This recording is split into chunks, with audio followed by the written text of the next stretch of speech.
Vi vil fremlægge om renæssancens kunst, arkitektur og vejen og udviklingen dertil. Vores problemstilling er, at vi først vil redegøre ved hjælp af fremstillingstekst for årsagerne til de ændringer, der forekom i overgangen fra gotikken eller proto-renæssancen i Italien til renæssancens bygningskunst. Herefter vil vi analysere kilde og billeder i henblik på at belyse udviklingen, der skete i bygningskunsten, og til sidst vil vi vurdere, hvilken betydning samfundets udvikling har haft for arkitekturen i Italien. I Italien taler man ikke sådan om gotikken, da den aldrig helt slog igennem, men nærmere om proto-renæssancen. Der var altså ikke en rendyrket form for gotik før renæssancen, men en kultur med elementer herfra. Ved indgangen til 1300-tallet var Firenze den største by i den vestlige verden, og også i Italien. Et karakteristisk træk ved Firenze i midten af 1200-tallet var overklassens næsten 170 slægtstårne. Men samtidig med det første demokrati i 1266 blev det forbudt at have tårne, der var højere end 40 meter. Dette formede altså arkitekturen i årene fremover. Dette sås også ved, at der i takt med den økonomiske udvikling fra midten af 1200-tallet og frem til den sorte død i 1348 blev bygget mange huse, offentlige bygninger og kirker. I midten af 1300-tallet gjorde pesten en ende på den store byggeaktivitet og lagde en stor del af byen øde. Så hvor der før havde været mangel på jord og ejendom, var der nu et stort overskud. Det betød, at bystyret blev tvunget til at gøre sig nøje overvejelser omkring byplanlægning, da de overtog en række ejendomme, der havde tilhørt uddøde slægtninge, som pesten havde slået ihjel. For at gøre Firenze til den smukkeste by i Norditalien, og også gøre Firenze til en lettere by at transportere varer rundt i, kom der en række restriktioner for byggeriet i 1300-tallet. Målet var, at Firenze skulle være en sundere by. Sundhedsaspektet spillede nemlig en stor rolle, da man nu var blevet klar over, at hygiejne og sygdom var tæt forbundet. 1300-tallets byplanlægning med orden, skønhed og brugbarhed blev et godt afsæt for 1400-tallets arkitekter og kunstnere, der skulle ændre byen til en renæssanceby.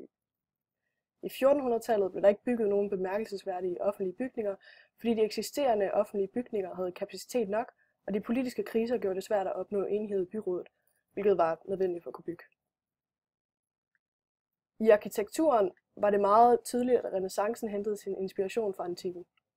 Den romerske arkitekt Vitruvius blev et stort forbillede for de arkitekter i renæssancen. Det med antikken, der var fascinerende, var, at man var interesseret i selve mennesket. Antikken dyrkede en kropslig skønhed og de perfekte proportioner, og det var derfor også gældende i arkitekturen i renæssancen. Vi vil nu analysere følgende billeder med henblik på at belyse udviklingen, der skete i bygningskunsten.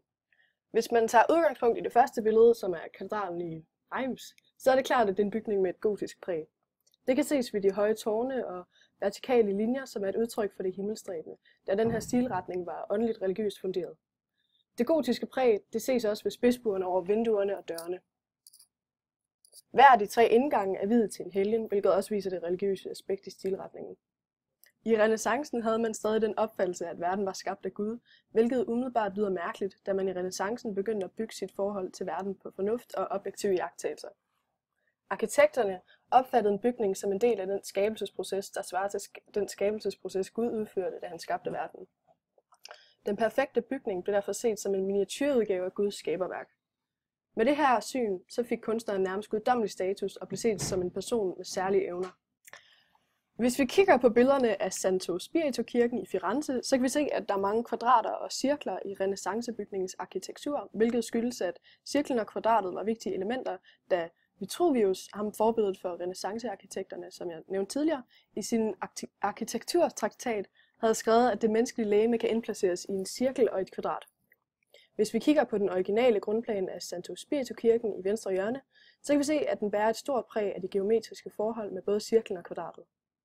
I stor kontrast til gotikkens arkitektur var arkitekturen i renæssancen fredfyldt og mere rationel på grund af de geometriske forhold.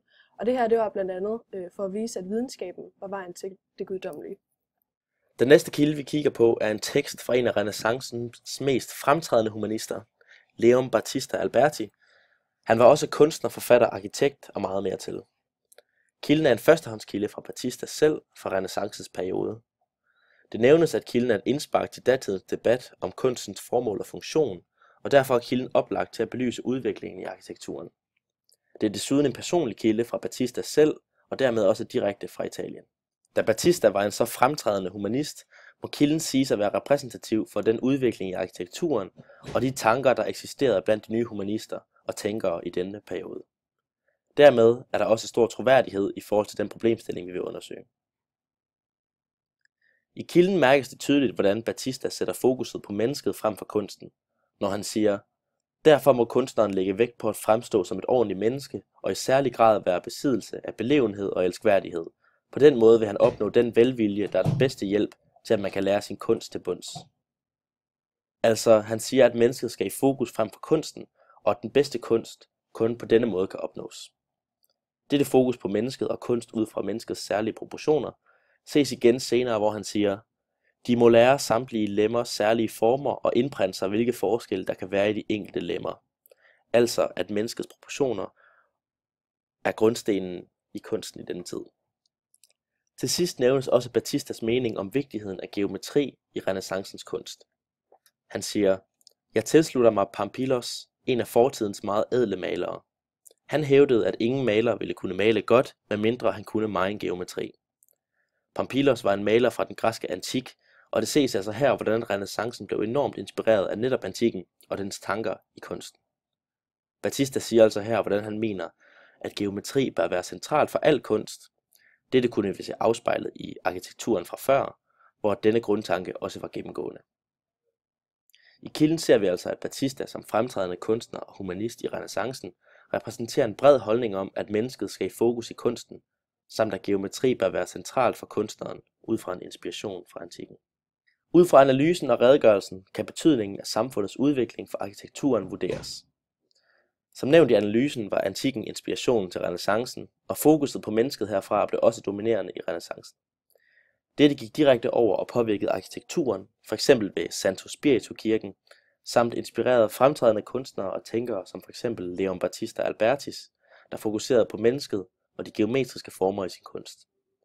Hvis dette kobles sammen med redegørelsen og betydningen af byrenoveringerne i perioden, kan det ses, at denne samfundsudvikling havde direkte betydning for arkitekturen, der netop satte mennesket i centrum frem for den guddommelige figur fra før. Det kan altså konkluderes, at en række begivenheder som pesten og den derpå følgende byrenovering, samt en inspiration fra antikken, var katalysatorer bag overgangen fra gotik til renæssancearkitektur. Denne ændring kan konkret ses i byggekunsten ved fornyet brug af geometriske former samt fokus på det enkelte menneske og dets proportioner. Betydningen af samfundets udvikling for arkitekturen må derfor siges at være enorm, og at have formet arkitekturen op igennem disse århundreder. Tell me how I'm supposed to breathe with no air.